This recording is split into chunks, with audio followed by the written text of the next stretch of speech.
বিজেপিৰ vision document যে মিছা এইবোৰ কথা আমি ৰাইজৰ মাজলৈ লৈ যাব লাগিব আৰু চাহ জনজাতি দৰিদ্ৰ জনতা আৰু ৬ জনগোষ্ঠীৰ জনজাতিকৰণ আদি বিষয়বোৰ যে কেৱল নৰেন্দ্ৰ মোদীৰ মিছা শ্লোগান আৰু প্ৰতিশ্ৰুতি আছিল সেয়া আমি ৰাইজক বুজাই দিব লাগিব।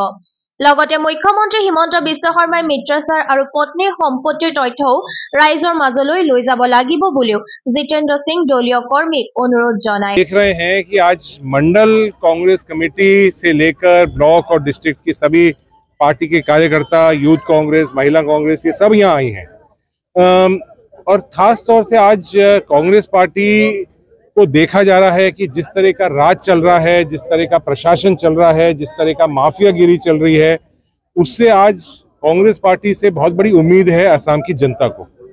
और आज आप देख रहे हैं कि किस तरह से अहंकार इतना ज़्यादा आ गया है सरकार में और मुख्यमंत्री में कि किसी को जेल में डाल देते हैं, कोई एक शब्द सवाल पूछ लेता है। और ख़ास तौर से आप जैसे मीडिया के जो साथी हैं वो कोई एक मेरे से बाइट ले लें और आप मेरे से सवाल पूछ लें और इस दरवाजे से बाहर आप जाकर और पुलिस का सामना करना पड़े, तो आप सोचिए कि वो आदमी कितना डरा हुआ है, कितना इनसिक्योर है।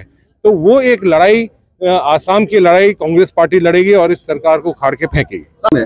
थोड़ा बहुत ऐसे जो बीजेपी कांग्रेस में रहकर बीजेपी का समसागिरी कर रहा है, जो उसका ऊपर क्या खिलाफ क्या देखिए, अगर हमारे सामने ऐसी कोई बात आएगी तो हम तुरंत उसके ऊपर कार्रवाई करेंगे। अब पंचायत चुनाव जो आ रहे हैं, हम तो बहुत दिनों से सोच रहे हैं क्यों नहीं आ रहे पंचायत चुनाव। रोज रोज कभी मंत्री असेंबली में स्टेटमेंट देता है कि हम आज डिक्लेयर करेंगे, होता नहीं है। पिछले आज 6 महीने से डेट बदल रहे हैं पंचायत चुनाव की। क्यों बदल रहे हैं डेट? उनको डर लग रहा है कि जनता उनके ऊपर वापस जो उनको जवाब देने वाली है पंचायत चुनाव के अंदर, इसलिए वो घबरा रहे हैं। अब ये चुनाव जो होगा, ये हम सब लोग ने ये तय किया है कि जो जिला कांग्रेस कमेटी है, ब्लॉक और मंडल है, उन्हीं को सारा अधिकार देने वाले हैं हम कि वो टिकट वही बांटे। সাংসদ বৰদলৈয়ে আমাৰ দলৰ মাজেদি বহুত ধুমুহা পাৰ হৈ গৈছে আৰু আমাৰ মাজতে ভাঙুন আনি কংগ্ৰেছক থানবান কৰাৰ ষড়যন্ত্ৰ কৰিবলৈ চেষ্টা কৰে। গতিকে আমিও নিজৰ দলৰ আদৰ্শৰে সাৱধান হৈ কাম কৰি দলটোক জীপাল কৰি তুলিব লাগিব বুলিও কয় বৰদলৈয়ে। শান্তি সম্প্ৰীতিৰ বান্ধোনেৰে আমাৰ সমাজখনক একলগ কৰিব লাগিব আৰু লুইবাইজৰ আৰু ৰাবাৰ উন্নয়ন আঁচনি প্ৰকল্পৰ মূল কেলেংকাৰী এসময়ৰ নায়ক হিমন্তক আমি ঐক্যবদ্ধ হৈ কৰিব লাগিব বুলিও দৃঢ়তাৰে কয়। লগতে তৰুণ গগৈ দিনত ৰাজত্ব কৰা মন্ত্ৰীজনে মানুহৰ মন জয় কৰাৰ বাবেও ৰাজ্যক ঋণৰ বোজাৰে ধাৰুৱা কৰি নানান আঁচনি ঘোষণা কৰিছে। 1,72,000 কোটি টকা ধাৰ লৈ অসমখনক বন্ধকত থৈছে আৰু ভিতৰত এখন সমান্তৰাল দুৰ্নীতিৰ বজাৰ খুলিছে বুলিও সাংসদজনে কয়। লগতে সিন্ডিকেট ৰাজে অসমখনক চানি ধৰিছে বুলিও সাংবাদিকক জানিবলৈ দিয়ে। ইতিমধ্যে আমাৰ নেতা ৰাহুল গান্ধী ডাঙৰীয়া, আমাৰ নেতা জিতেন্দ্ৰ সিং ডাঙৰীয়া স্পষ্ট কৰিছে যে এতিয়া 2 নাও 2 ভৰি কৰা সকলৰ কাৰণে আমাৰ দলৰ স্থান নাই আৰু আমাৰ দলত এতিয়া 2 নাও 2 ভৰি কৰা মানুহ নাইও।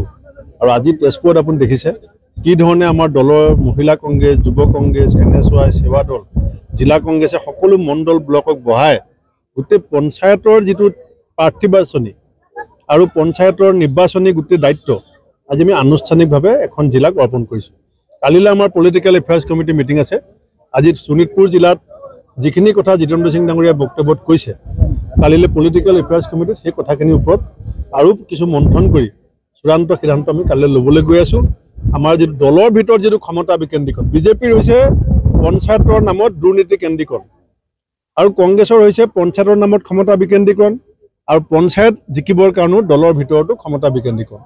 আগতে দেখোন হিমন্ত বিশ্ব শৰ্মাই কৈছিলে আজমলৰ সন্ত্ৰাসবাদীৰ সৈতে লিংক আছে, চৰকাৰ জিকিলে ন্যায় দি তদন্ত কৰাম বুলি কৈছে। এইটো কি হ'ল? গৌৰৱ গগৈয়েতো কৈছে যে যদি এনকুৱাৰী কমিটিয়ে মাতে মই যাম, নেমাতে কেলে? গৌৰৱ গগৈটো পলাই ফুৰা নাই, অসমৰ ৰাইজৰ মাজত আছে, পাৰ্লিমেণ্টত থিয় হৈ আছে।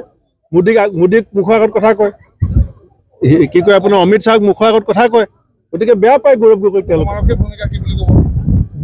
বিজেপিৰ এজেণ্টৰ নিচিনা যদি অসম আৰক্ষী হয়, অসমৰ ৰাইজে অসম আৰক্ষীৰ প্ৰতি আস্থা হেৰুৱাব।